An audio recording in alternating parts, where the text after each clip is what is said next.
Good day, viewers. Welcome to another edition of the Daily Strange Stories. I'm John Brown. Our lead story for today. Starving SANDF soldiers are now stranded in Goma, DRC, no transport to bring them home. A disturbing story unfolds in the Democratic Republic of Congo, DRC, where South African National Defense Force, SANDF, soldiers, deployed as part of the Southern African Development Community, SADC, mission in the Republic of Congo, SAMIDRC, find themselves stranded and facing dire conditions. This is a tale of broken promises, dwindling supplies, and the haunting question of whether those who serve their country are being left behind.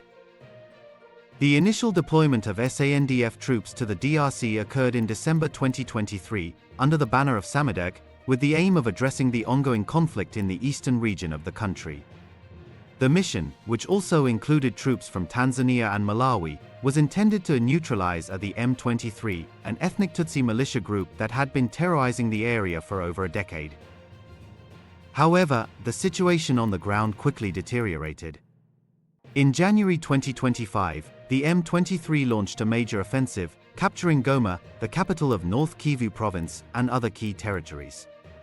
SAMIDRC forces were overwhelmed, suffering heavy losses and effectively becoming prisoners of war. Reports from that time indicated that SANDF personnel were living on just one meal a day and lacked essential communication services due to severed lines. The SADC summit on the 13th of March 2025 decided to terminate SAMIDRC's mandate, and the main force began withdrawing from the DRC on the 29th of April, escorted by Rwandan soldiers through Rwanda to Tanzania. While the South African government declared the mission a success, citing the initiation of peace talks between the DRC and M23, military experts and analysts painted a different picture. They argued that SAMIDRC was retreating due to its deadly defeats by the M23 and had failed to fulfill its mandate. Adding insult to injury, the promised buses meant to transport the soldiers out of Goma have yet to arrive as of May 2025. The reason for this delay, it is said, is due to a lack of funds. This has left the already demoralized troops stranded, with dwindling supplies and growing frustration. The original plan was to transport the soldiers by bus to Chato in Tanzania, from where they would be flown back to the military's mobilization center at De Brugge in Bloemfontein. However, the latest plan involves flying the soldiers home from Mwanza International Airport, which is about 720 kilometers from Goma. This means a longer bus journey of almost 250 kilometers on difficult roads. A senior officer involved in coordinating the repatriation in Tanzania said that the SADC has not yet hired the buses, and they are not aware of any flights. The situation has become so desperate that some soldiers are relying on the generosity of other contingents that are part of the UN's MONUSCO mission for food.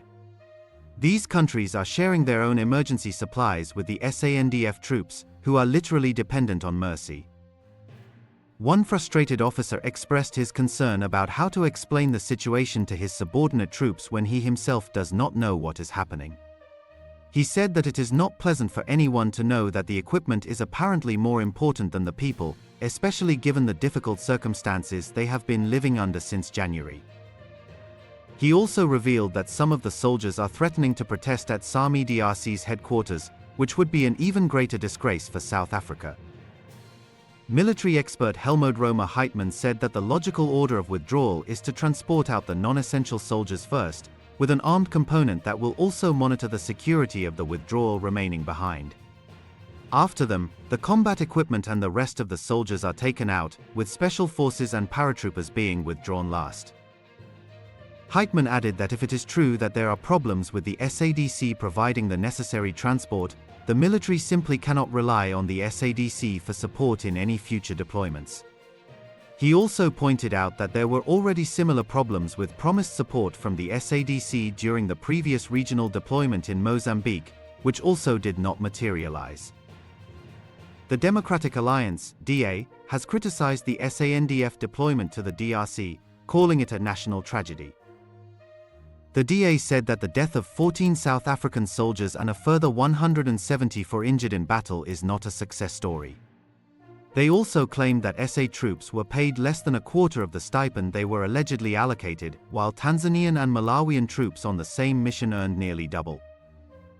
The stranded SANDF soldiers in Goma have been living under difficult conditions since January 2025, following an offensive led by the M23 armed group. They are reportedly living on only one meal a day and lack internet and communication services. The troops are concerned because not a lot of people are communicating with them on what the next step is. They are also facing challenges with toilet facilities since the company servicing them cannot attend to the facility. The situation in Goma has also strained relations between South Africa and Rwanda. Following the killing of the 13 troops in January 2025, tensions rose between Pretoria and Kigali following earlier reports that Rwandan-backed M23 forces were responsible. Rwandan President Paul Kagame accused South African President Cyril Ramaphosa and government officials of lying and distorting earlier talks between the two statesmen, further straining already tense relations between Kigali and Pretoria. Meanwhile, the SANDF is considering the possibility of setting up a Judicial Commission of Inquiry (JCI) into the deaths of South African soldiers in the Democratic Republic of Congo (DRC). Deputy Minister of Defense, Bantu Helmoed-Römer, said that members of parliament, MPs, should also guide how the inquiry's terms of reference are drafted.